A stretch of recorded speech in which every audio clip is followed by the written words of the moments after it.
Bom dia, irmãos, graça e paz a todos. Vamos dar início a mais uma aula da Escola Dominical no nosso estudo do livro de Zacarias, estudo dos profetas, nosso estudo sequencial aí do Velho Testamento.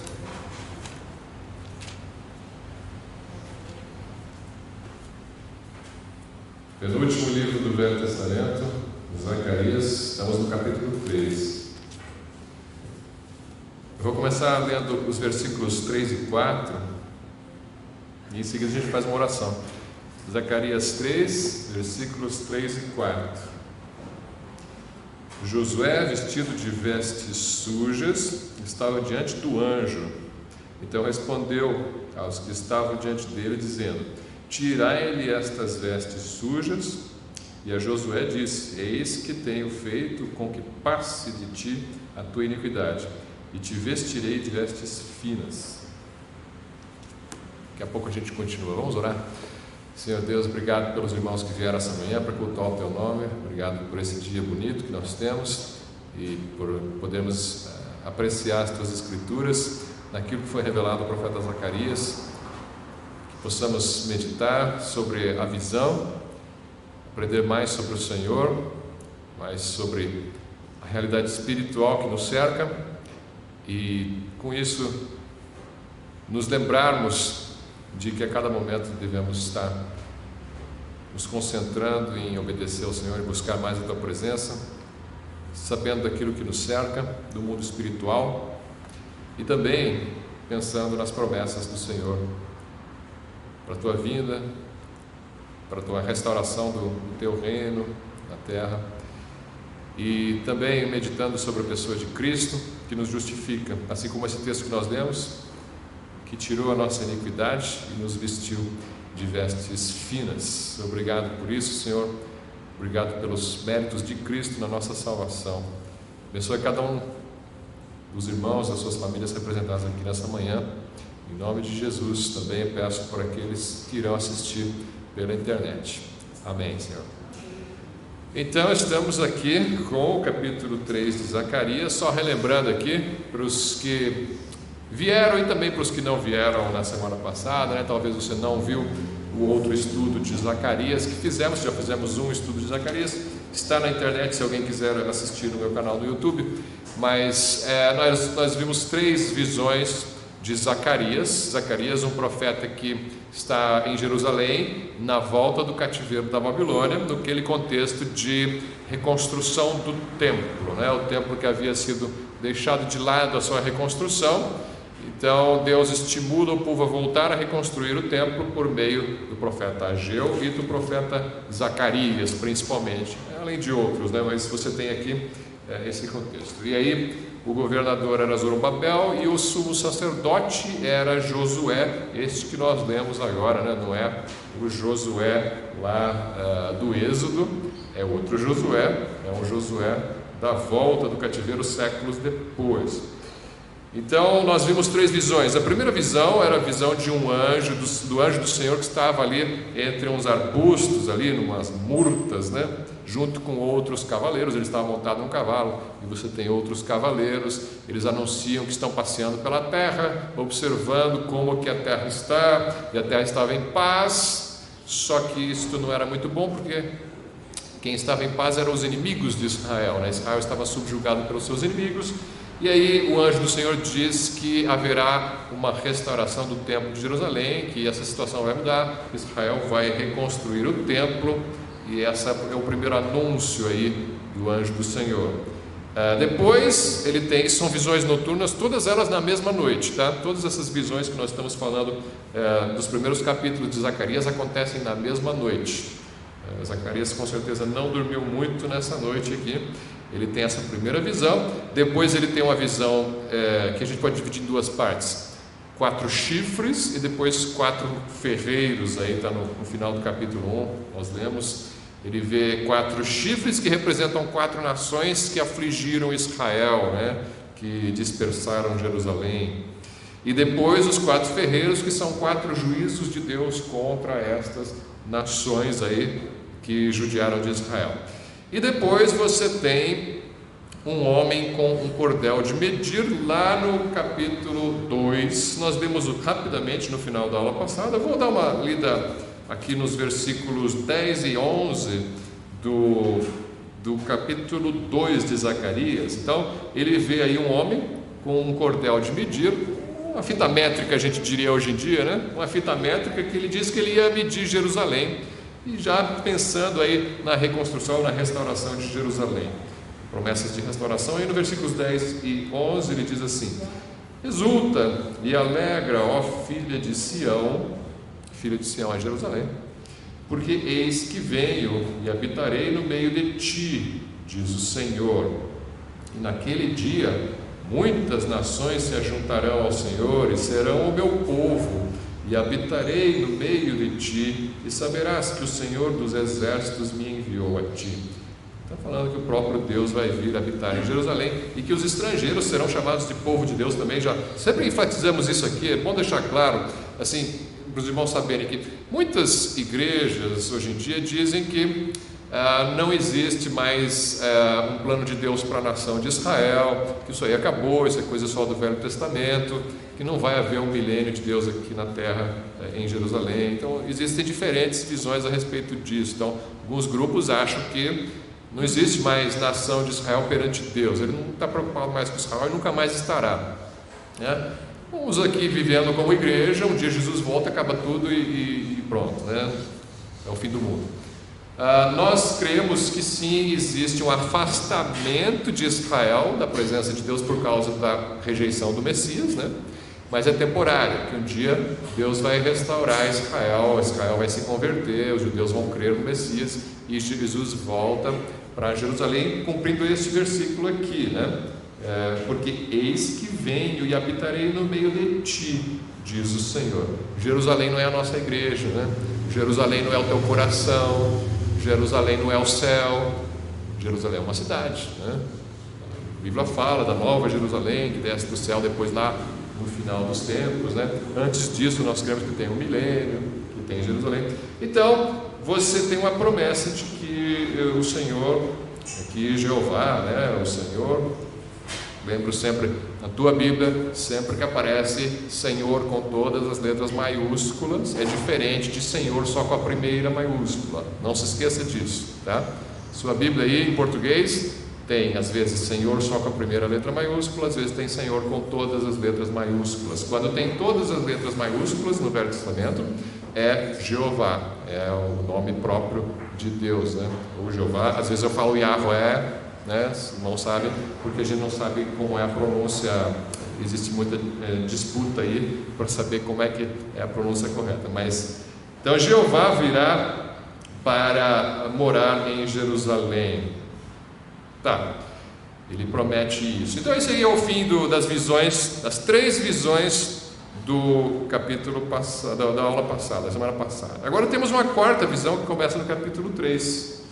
A 4ª visão tem muita riqueza de detalhes que a gente pode tirar daqui. Então veja aí em Zacarias capítulo 3, o versículo 1 diz assim: e ele mostrou-me o sumo sacerdote. Veja que é uma continuação daquelas visões que vai recebendo de noite, é a mesma noite ainda, ele vai receber a 4ª visão. E ele mostrou-me o sumo sacerdote Josué, o qual estava diante do anjo do Senhor, e Satanás estava à sua mão direita para se lhe opor. Então, ele vai falar, vai descrever a visão daqui a pouco, o resto dela, mas começa com os personagens. Quais são os personagens da visão? Ele tem 4 personagens nesse versículo. O primeiro personagem é ele. Logo no começo, ele mostrou-me. Quem me mostrou? Na verdade, eu posso até colocar 5 personagens. É um versículo, mas tem 5. Os 2 primeiros personagens são ele e me. O que é me? Ele mostrou-me. Então, me sou eu, né? Ele mostrou para mim. Então, um dos personagens é Zacarias, porque ele está falando, ele me mostrou. Um dos personagens é Zacarias. O outro é o ele. Ele me mostrou. Então, ele é quem? Ele é esse anjo que tinha a fita métrica lá, que vinha desde o capítulo 2 lá na visão. Então tem um anjo falando com ele. O primeiro personagem é o anjo que traz a visão. O segundo personagem é Zacarias, que recebe a visão. O terceiro personagem é Josué, o sumo sacerdote. Josué, o sumo sacerdote. Depois o quarto personagem é o anjo do Senhor. O anjo do Senhor não é aquele anjo que está falando com ele. O anjo do Senhor, um é o anjo com o cordel na mão, que não chama aqui anjo do Senhor. O outro diz é o anjo de Jeová. O anjo de Jeová. Então tem dois anjos. Tem um anjo que está falando com ele, e ele fala, e ele vê um anjo ali diante de Josué, que é o anjo de Jeová. E Satanás é o quinto personagem. Então, o versículo tão curto, mas tem cinco personagens aqui mencionados. Tá? Satanás estava à sua mão direita para quê? Para se lhe opor. Então, para se opor a Josué. Tá. Então, nós já comentamos na semana passada o anjo do Jeová, que é uma manifestação visível do próprio Jeová, ou cremos que é uma manifestação do Filho de Deus antes da sua encarnação. Muitos creem nisso, e eu creio que é uma visão correta, que o anjo de Jeová seria a segunda pessoa da Trindade manifesta no Velho Testamento, antes da sua encarnação. Não temos 100% certeza disso, mas é uma ótima explicação. Sempre que eu percebo aí a maneira como ele é tratado, faz sentido essa explicação. E aí você tem Satã. Satã, aqui traduzido em português para Satanás, em hebraico Satã. Satã é uma palavra que significa adversário. Adversário é uma palavra hebraica que significa adversário. Satã pode ser usado para uma pessoa também, tá? Uma pessoa que é seu adversário, o hebreu ia falar, esse é um Satã. Satã não é nome próprio de Satanás, igual a gente fala em português, tá? Em português só existe um Satanás, né? Satanás é o diabo, né? Em hebraico, não. Hebraico é uma palavra que significa adversário, só isso, tá? Satã significa adversário. Então, como é que eu vou saber em hebraico, na Bíblia hebraica, se o texto está se referindo a uma pessoa que é meu adversário ou se está se referindo a um anjo que é meu adversário, que seria o diabo, né? Você tem que ver pelo contexto. Você tem que entender pelo contexto da narração se está falando de um anjo ou se está falando de uma pessoa. Mas tem uma dica. Geralmente, ou praticamente sempre que aparece um artigo definido antes do nome, por exemplo, o adversário, não um adversário, mas o adversário, aí se refere ao anjo. É o Ha-Satã. Esse é o adversário com A maiúsculo, vamos dizer assim, né? É o inimigo das nossas almas. E aqui tem esse artigo definido. Em português não tem, né? Em português fala assim: e Satanás estava à sua mão direita. Mas em hebraico é e Ha-Satã estava lá. E o adversário estava lá. Né? Então, aqui nós cremos que de fato é o diabo. Por que a gente chama diabo em vez de chamar às vezes de Satã? Porque em grego o nome é diabolos. Diabolos, vocês vão saber, Velho Testamento escrito em hebraico, o original. Novo Testamento escrito em grego. Hebraico, Ha-Satã. Grego, diabolos, que significa caluniador, acusador, né? Os discípulos e Jesus escolheram usar a palavra grega diabolos, e isso creio que já vem da tradução grega da Septuaginta, lá do Velho Testamento, que usa diabolos como uma tradução de Satã para o grego. E nós pegamos essas coisas e traduzimos para o português. Só que em português, o que a gente fez? A gente pegou os dois nomes. Às vezes a gente chama de Satanás, às vezes a gente chama de diabo. Um vem do hebraico, um vem do grego. Mas o significado é o mesmo, é o nosso inimigo. Aquele que é o nosso adversário, aquele que é o nosso acusador. O adversário também, pensa num tribunal, como é a situação descrita aqui. Você tem um tribunal, você tem um juiz, você tem um acusado, e você tem um promotor, e você tem um advogado, né? Então você tem o promotor, que é o acusador. Quem já assistiu filmes e séries de advogados sabe, né? Aquele que está trabalhando para o Estado para condenar a pessoa, né? Está sempre apresentando as provas contrárias à pessoa. E tem o advogado que está sempre apresentando uma desculpa para essas provas, né? Para tentar inocentar aquela pessoa. E então o acusador, o promotor, é um adversário daquele. Ele não quer que essa pessoa seja liberta, ele quer que ela seja condenada. Satanás é o nosso adversário, o nosso acusador, que não quer a nossa libertação, ele quer a nossa condenação. Ele quer a condenação dos homens, ele quer o mal para os homens, então ele está sempre acusando. Então ele é um adversário, mas um adversário também nesse sentido jurídico, de buscar a nossa condenação.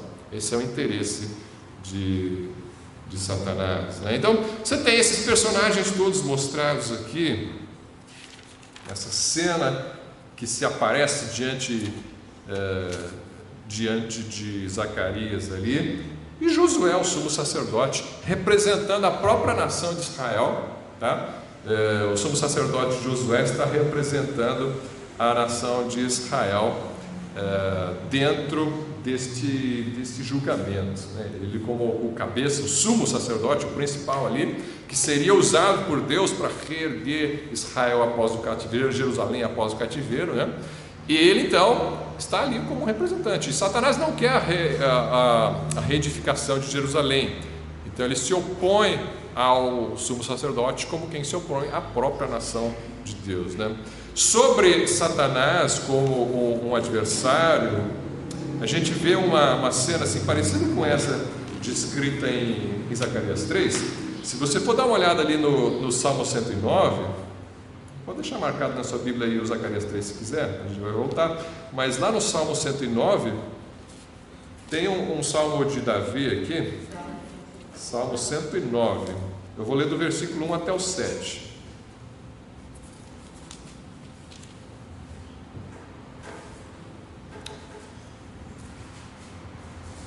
Salmo 109, versículo 1 em diante.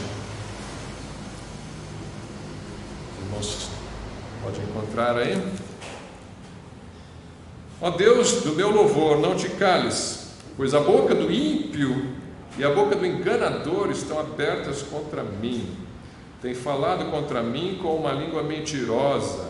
Lembra que Satanás é o falso acusador, o grego do diabolos dá uma ideia de caluniador, né?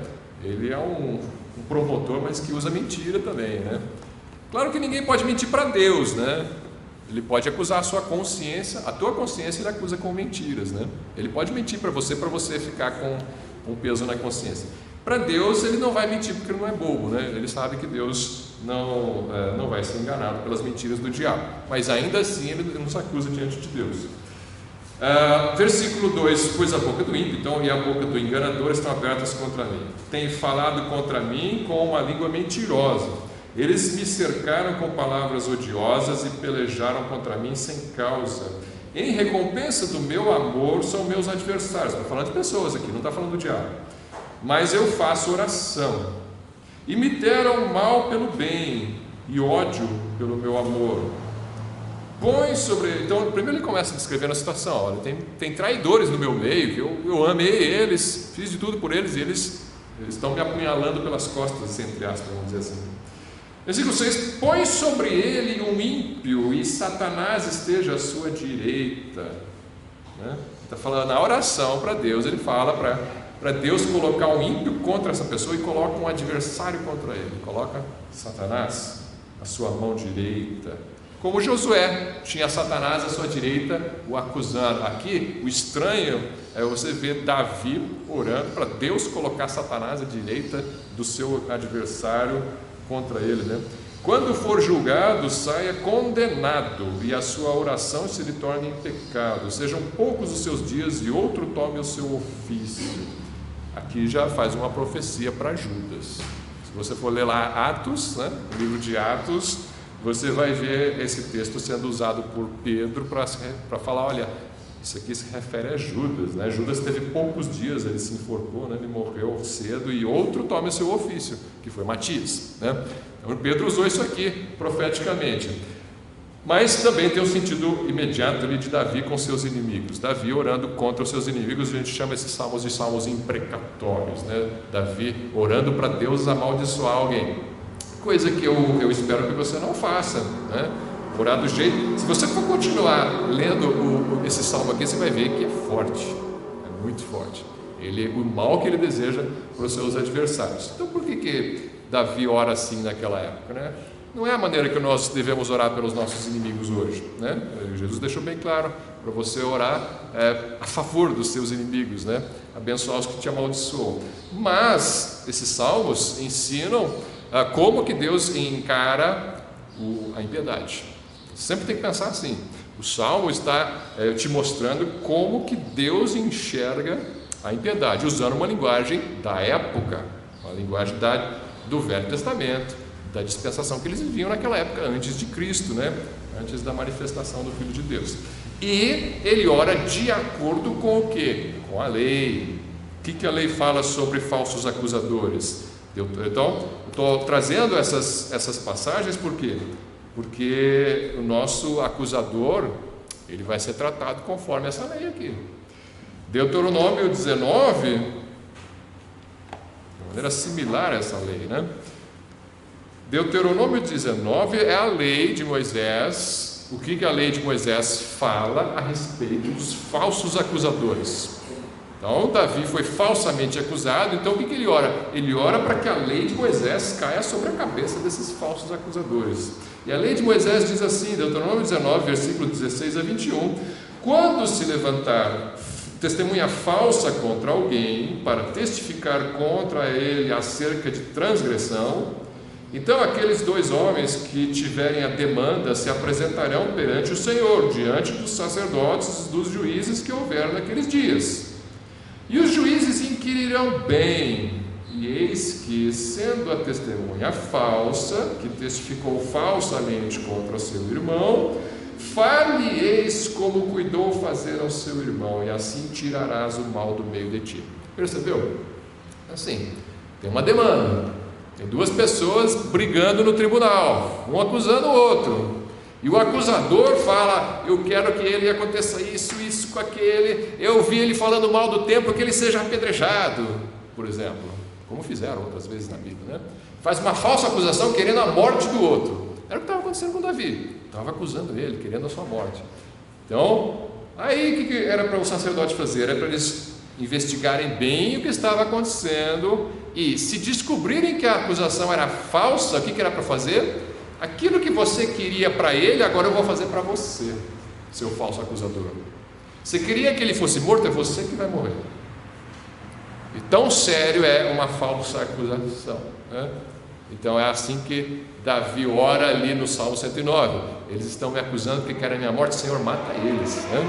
Ele está invocando a justiça da lei, tá? Isso vai acontecer com o nosso acusador. Ele vai ser lançado no lago de fogo. O diabo e seus anjos serão lançados um dia no lago de fogo. Por quê? Porque Deus é justo. Como é que eu sei que Deus é justo e que Ele age assim com tanta dureza? Porque eu estou vendo a lei falando isso, porque eu estou vendo o Salmo 109 falando isso. Então eu sei que Deus vai agir assim com Satanás, nosso falso acusador, e ele vai ser lançado no lago de fogo, e vai haver júbilo nos céus quando isso acontecer. Na verdade, já vai haver júbilo no céu quando ele for expulso do céu durante a grande tribulação. Você pode ler lá Apocalipse 12, versículos 9 e 10. Você vai ver ali o arcanjo Miguel tendo uma batalha nos céus contra Satanás, e Satanás não prevaleceu e foi lançado expulso da presença de Deus. E aí eles vibram dizendo que foi expulso o acusador dos nossos irmãos, né? Glória a Deus que foi expulso o acusador dos nossos irmãos. Então, é motivo de júbilo quando o inimigo do povo de Deus é lançado da presença de Deus.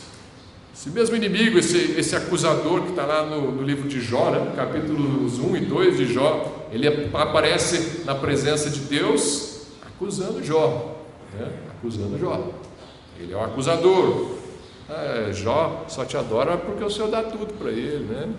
Tem riquezas, tem rebanhos, tem muitos filhos, saúde, prosperidade. Tira tudo dele para ver se ele não blasfema contra o Senhor, né? Então, acusador.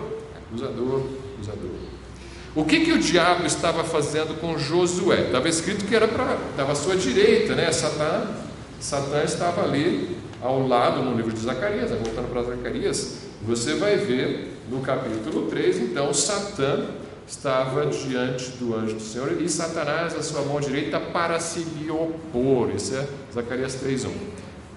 Zacarias 3:1. Então, você tem ali Satã se opondo a Josué.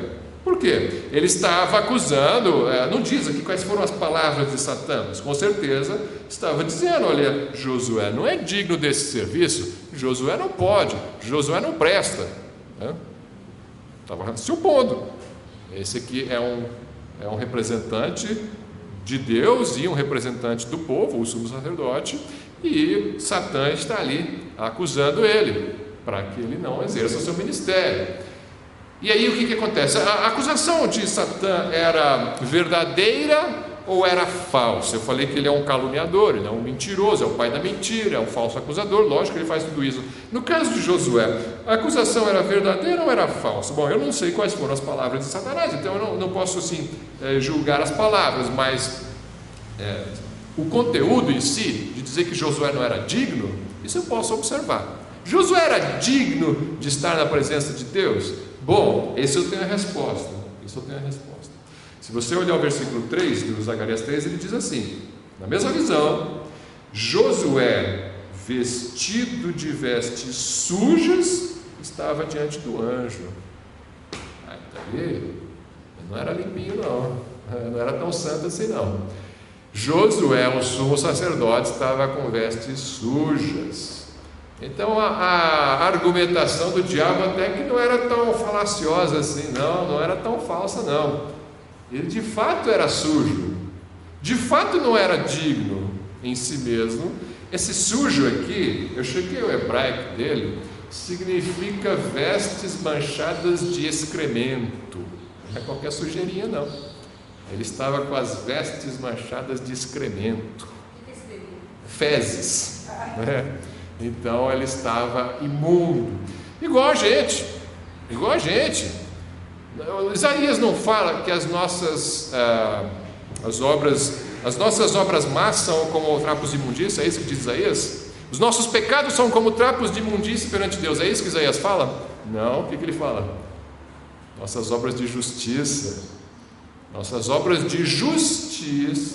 são como trapos de imundície perante Deus. Isaías 64:6.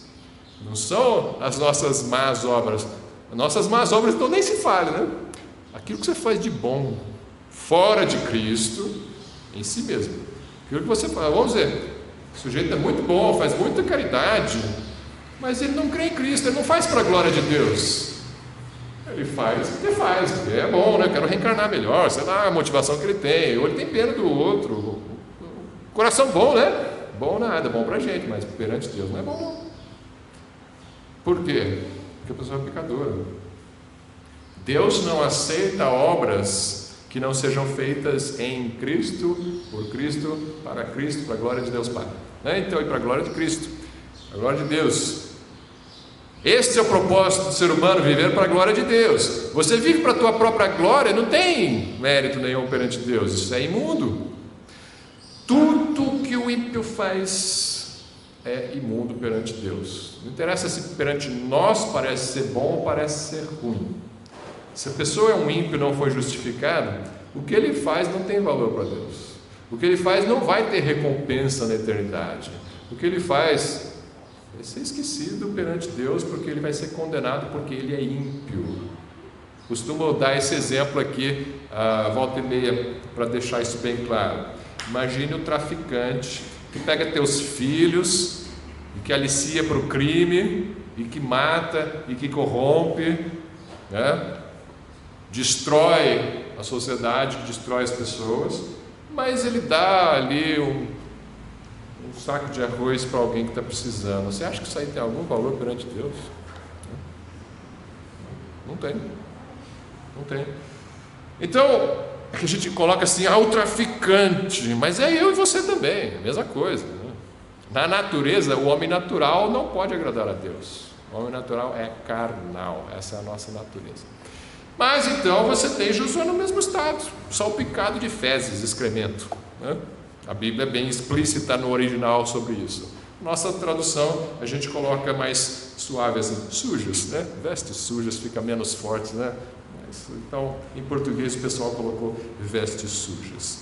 Mas então a acusação de Satanás talvez fosse verdadeira, né? Esse homem que não serve, ele não é justo, ele não é digno, né? Então, mas o fato dele não ser digno não quer dizer que ele não seja escolhido por Deus e que não vá ser capacitado por Deus para fazer a obra. E esse é o ponto do texto. De fato, em sua própria força, na sua própria justiça, ele não é digno, mas eu vou santificá-lo, né? Esse é o ponto do texto. E aí Deus vai purificar Josué. Então, essa aqui você tem as vestes sujas de Josué. Ele não está digno aí de dirigir a nação sacerdotal, que é Israel, né? Mas ele ainda assim é o escolhido de Deus. Mas a acusação, em princípio, parecia ser, faz sentido, né? Procede a acusação do promotor. Vamos ver o que acontece em seguida. Versículo 2: Mas Jeová disse a Satanás. Lembra que tinha um anjo de Jeová, né? Então ele diz a Satanás: Jeová te repreenda, ó Satanás. Lembra, eu estou usando o termo Jeová aqui, na sua Bíblia provavelmente está escrito: mas o Senhor disse a Satanás. O Senhor te repreenda, ó Satanás. Sim, o Senhor que escolheu Jerusalém te repreenda. Não é este um tição tirado do fogo? Tem uma linguagem um pouco curiosa aqui, porque ele fala assim, ele diz assim: Jeová disse a Satanás. Jeová te repreenda. É meio estranho falar assim, né? Por que não fala assim, eu te repreendo? Eu sou Jeová, né? Eu te repreendo. Ou então assim, Jeová te repreende. Algumas traduções falam assim, mas parece estar errado. A tradução correta é essa aqui: Jeová te repreenda. Que Jeová te repreenda, Satanás. Ou é como a gente dissesse hoje em dia: está repreendido em nome de Jeová, de nome do Senhor, né? É isso que ele está falando. É como se ele estivesse invocando um outro para repreender Satã. Ele não está repreendendo diretamente em si mesmo, ele está invocando o nome de um outro, que Jeová te repreende. Mas é Jeová que está falando. Mas que estranho isso, né? Como é que Jeová pode invocar Jeová para repreender Satã, né? Mas é o que o texto diz. É o que o texto diz. Então você tem dois aqui que usam o título de Jeová. Um é o anjo de Jeová e o outro é o Pai. Então eu creio que não eu, mas muitos cremos que é o Filho, o anjo de Jeová, que é chamado de Jeová, repreendendo Satã em nome do Pai, Jeová. Entenderam? Então ele fala, o Filho fala que o Pai te repreenda, Satanás. Curioso, Jesus não tem autoridade para repreender Satanás? Sim, ele tem autoridade, mas ele invoca a autoridade do Pai aqui. Por quê? Porque ele é nosso, o quê? Advogado. Jesus é nosso advogado. O advogado intercede perante o juiz em favor do acusado contra o acusador. E esse é o papel que você vê disposto aqui nessa cena, essa cena fascinante de Zacarias durante a visão da noite. Ele vê, o juiz não aparece aqui porque é a Jeová que está ali, ele não é mencionado, porque não se pode ver Jeová. Você pode ver a manifestação de Jeová, que é o Filho, né? Ele é Jeová também, a manifestação visível dele é o Filho. Então ele vê o Filho, e o Filho fala perante o juiz, que Jeová te repreenda, Satã, né? Você vê Jesus desempenhando esse papel de advogado também no Novo Testamento. Dá uma olhada no texto de Lucas capítulo 22.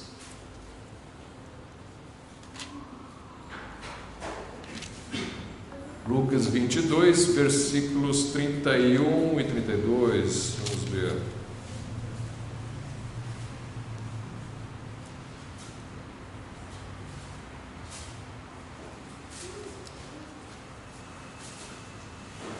Lucas 22, 31 diz assim: diz também o Senhor, aqui é Jesus falando com Pedro: Simão, Simão, eis que Satanás vos pediu para vos tirar andar como trigo. Mas aí o que Jesus fez? Mas eu roguei por ti para que a tua fé não desfaleça. E tu, quando te converteres, confirma a teus irmãos. Olha o que aconteceu. Jesus tem toda a autoridade para amarrar demônios e mandar para o abismo e fazer o que quiser. Mas quando Satanás pediu para Deus para traçar o Pedro como se fosse moendo um trigo, né? Satanás pediu, como ele pediu para Deus a vida de Jó, né? Deixa eu tocar no corpo de Jó. Aí ele pediu também para Deus com relação a Pedro. Eu quero a vida de Pedro. Mas o que Jesus fez? Jesus podia ter falado: não, vai embora Satanás, arreda Satanás, do jeito que ele falou lá no deserto, né? Na tentação do deserto. Jesus, quando era entre eles dois, né? Jesus e o diabo, no deserto, a tentação. Jesus não precisou invocar a autoridade do Pai e falar: arreda Satanás, né?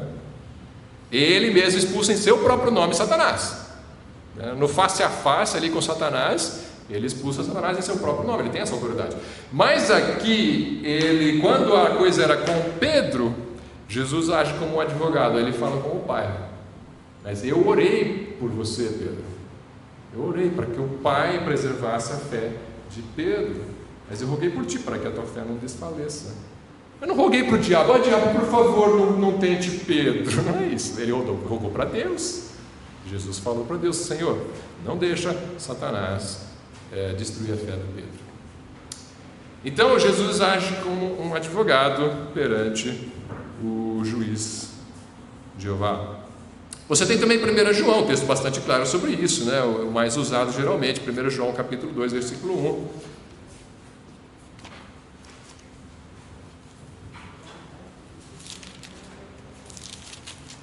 1 João 2,1: meus filhinhos, estas coisas vos escrevo, para que não pequeis. E se alguém pecar, temos um advogado para com o Pai, Jesus Cristo, o justo.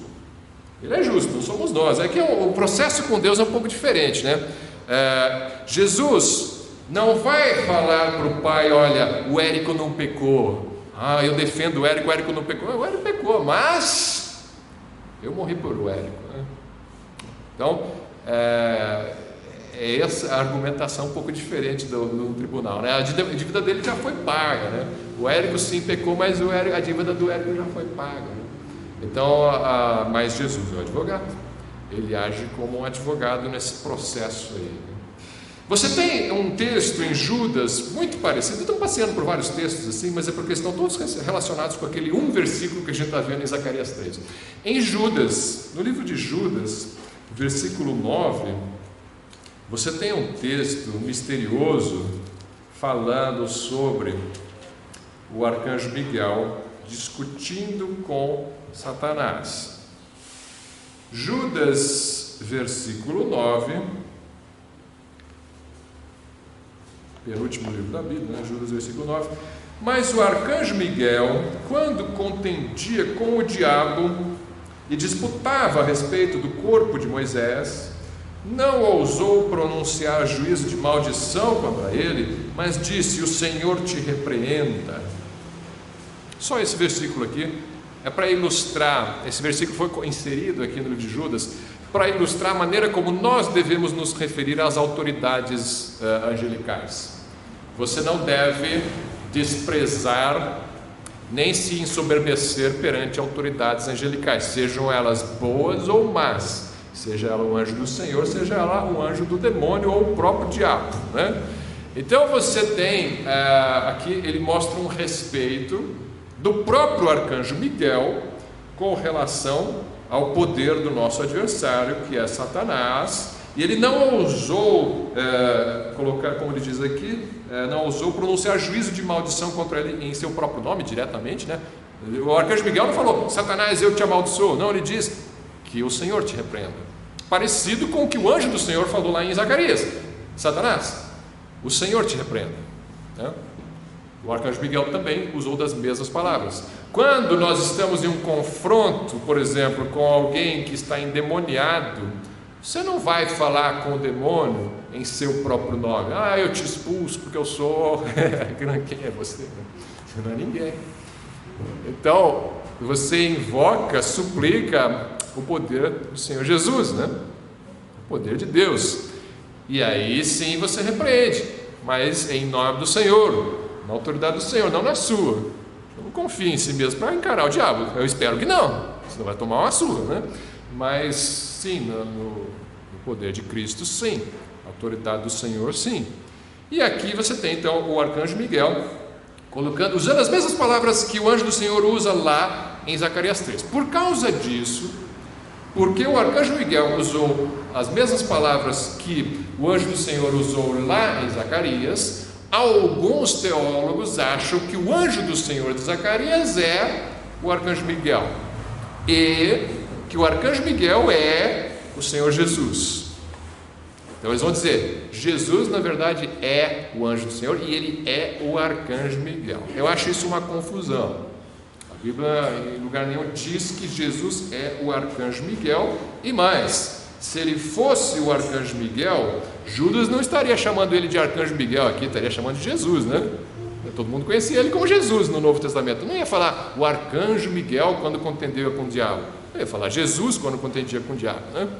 Então, eu acho fraca a relação simplesmente porque ele usou as mesmas palavras aqui que Zacarias, tá? No fundo, os dois simplesmente invocaram a autoridade do Pai sobre o inimigo. Pronto. Eu posso fazer isso e eu não sou o arcanjo Miguel só por causa disso, né? Então, não, eu não creio que Jesus seja o arcanjo Miguel. E, de fato, Jesus não é anjo nenhum. Culto aos anjos é pecado. Não cultue anjos, não cultue criaturas. Nós cultuamos Deus, o Criador, Pai, Filho e Espírito Santo. Mas ele usa aqui, por que estava disputando com o diabo por causa do corpo de Moisés? Isso aí já é uma outra história, né? A gente pode um dia falar um pouco sobre isso, mas o texto não entra nos detalhes do porquê isso aqui, tá? Existe uma literatura não canônica a respeito disso, né? Tem a Assunção de Moisés, é um livro apócrifo aí que fala sobre estes assuntos e usa exatamente essa linguagem aqui do livro, falando sobre especulando na verdade sobre por que o diabo estaria disputando com o arcanjo Miguel sobre o corpo de Moisés depois que Moisés morreu, né? O arcanjo acabou enterrando o corpo num lugar que ninguém sabia então onde que era. Mas então você tem aí um tribunal em Zacarias. Você tem aí o acusador, você tem o acusado, você tem o advogado. O advogado é o anjo do Senhor. Voltando então, vamos lá. Zacarias capítulo 3. Eu falei que tinha muita coisa no capítulo, né? Visão curta, mas com muitos detalhes. Você volta em Zacarias 3, você vê no versículo 2 ele falando assim: mas o Senhor disse a Satanás, o Senhor te repreenda, ó Satanás, sim, o Senhor que escolheu Jerusalém te repreenda.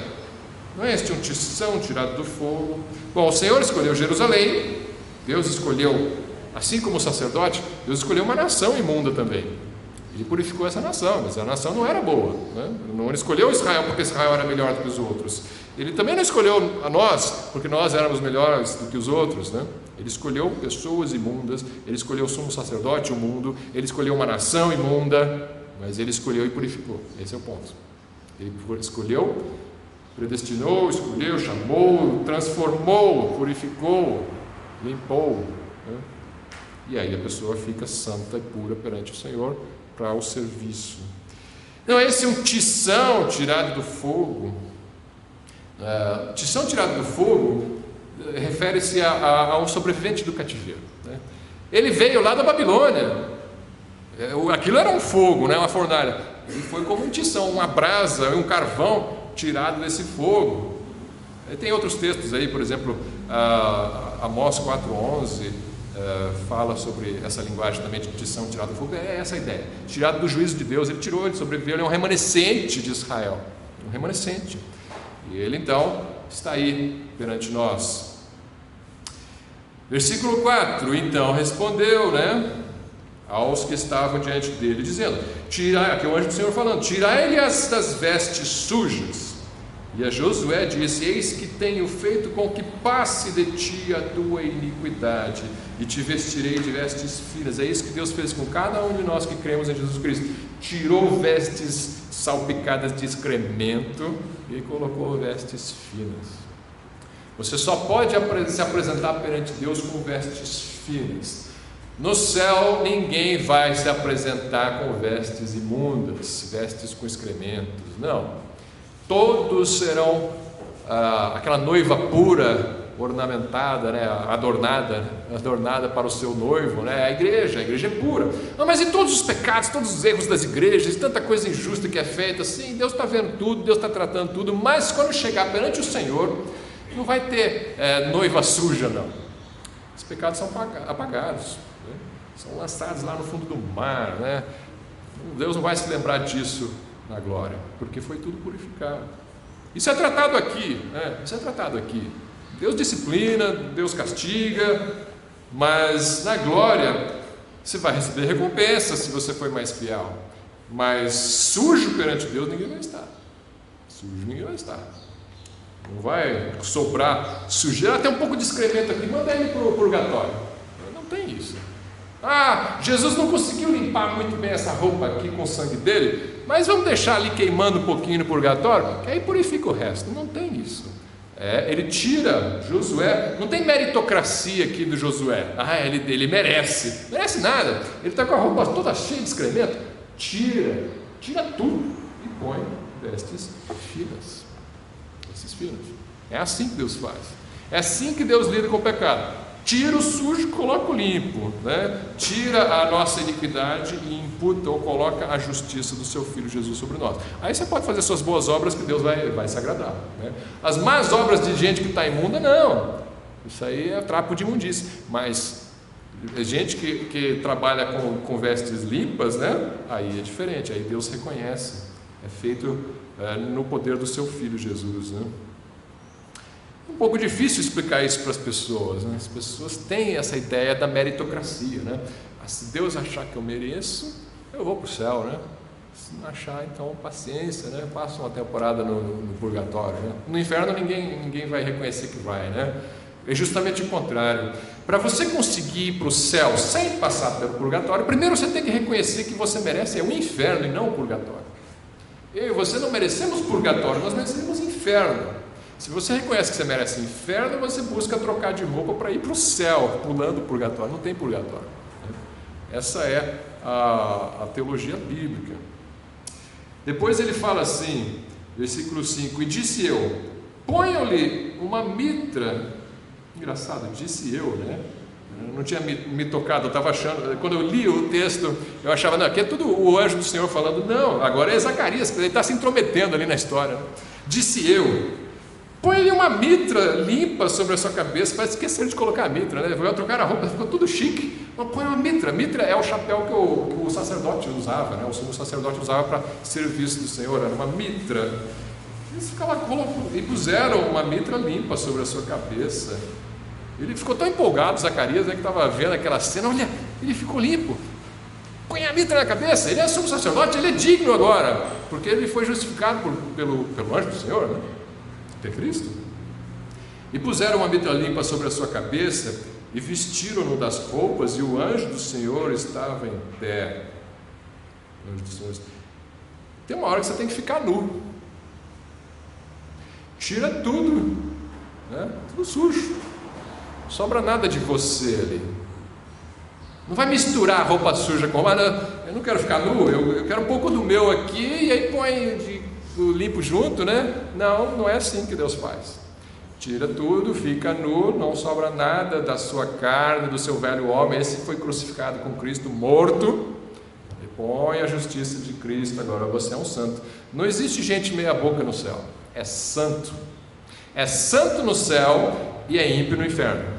Não tem a meia boca vai para o purgatório. Não tem meia boca na Bíblia. Ou é santo ou é ímpio. Ou foi justificado por Cristo, está perfeito diante do Senhor e pronto para o ministério. Põe a mitra na cabeça. A mitra na cabeça vem depois que você está sem as suas roupas velhas, com a roupa nova, né? Você vai para o ministério. Não pode ter gente no ministério que não foi justificado, né? Isso é importante, porque você tem assim, nos seminários, por exemplo, seminário, eu quero fazer um seminário, eu quero virar um pastor. Legal. Quais são os melhores seminários? Os melhores são os maiores. Será? Os maiores, muitas vezes, eles vão contratar um professor incrédulo, Porque ele tem doutorado em teologia, pela PUC, né? Então eu preciso ser reconhecido pelo MEC, preciso ter o meu curso com nota alta no MEC, na avaliação do MEC. O MEC vai olhar se os seus professores têm doutorados em grandes universidades. Vou pegar um doutorado na PUC. Mas ele não é crente, mas ele sabe muito de teologia, né? De filosofia. Aí você vai ter um incrédulo no ministério formando seus pastores. É isso que acontece. Não está certo. Para entrar no ministério, para colocar a mitra na cabeça, o sacerdote tinha que trocar as roupas primeiro. Não adianta a mitra bonita na cabeça com a roupa suja, tá? Vai corromper o povo de Deus. E os pastores saem corrompidos dos seminários, entram crendo na Bíblia, saem duvidando da Bíblia. É assim, infelizmente. Muitos seminários grandes são assim, aqueles que querem ser reconhecidos pelo MEC, né? Infelizmente, se o MEC que vai determinar quem são as suas contratações de professores, então você vai acabar caindo nesse problema. Mas valeu o mérito intelectual, não? Exato, é a mérito intelectual e não a fé. Não a fé nas Escrituras. Pode ter estudado tudo, grego, hebraico, tudo, mas não acredita em nada. Que pastor que você vai formar? Né? É por isso que você vê tantos problemas aí acontecendo, né? A gente conhece, né? A gente conhece. Então, você tem aí muita coisa desse texto para nos ensinar sobre o ministério também. Pronto, então o versículo 5 falou disso, e o anjo do Senhor estava em pé. Termina assim o versículo, né? Aí, e o anjo do Senhor, versículo 6, do Senhor protestou a Josué dizendo: assim diz o Senhor dos Exércitos: se andares nos meus caminhos e se observares a minha ordenança, também tu julgarás a minha casa e também guardarás os meus átrios e te darei livre acesso entre os que estão aqui. Então tinha outras pessoas ali, provavelmente os anjos do Senhor ali, né? Você vai ter, está falando, né? Se você observar as minhas ordenanças, se você andar com Deus, você tem livre acesso. Ouve, pois, Josué, sumo sacerdote, tu e os teus companheiros que se assentam diante de ti, porque são homens portentosos. Eis que eu farei vir o meu servo renovo. Daqui a pouco a gente fala sobre isso, nosso tempo já está se esgotando. Mas você tem aqui uma descrição do que o anjo vai fazer com Josué. Se Josué, agora que você entrou no serviço, você foi purificado. Nós diríamos na nossa linguagem hoje: você foi salvo, você nasceu de novo. Tá, você pode entrar no ministério, né? Tem ministério para cada um. Cada crente tem um ministério na igreja. Na igreja, não só na igreja, em casa, no trabalho. O seu serviço ao Senhor é um ministério seu. Agora, então você já começa. Você nasceu de novo, você já vai ser treinado para o ministério, seja lá onde for. Está apto para ser treinado para o ministério. Agora, se você andar com Deus nesse ministério, o que vai acontecer? Você vai ter livre acesso a esses que estão aqui, aos anjos do Senhor, à presença de Deus. Se você for desobediente, o que acontece? A gente falou semana passada, suas orações começam a não ser ouvidas, né? Se você quer que as suas orações sejam ouvidas e tenha livre acesso perante a presença do Senhor, você precisa andar com Deus em obediência. Você, uma vez purificado, você não anda com Deus em obediência, suas orações não vão ser atendidas. Você perde aquela comunhão com Deus e livre acesso à presença do Senhor e aos anjos do Senhor, né?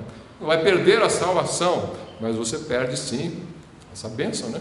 De andar com o Senhor e ser abençoado. Eu vou só ler o final agora, não vou explicar o resto do capítulo, não consegui terminar o capítulo, não faz mal, a gente volta na semana que vem.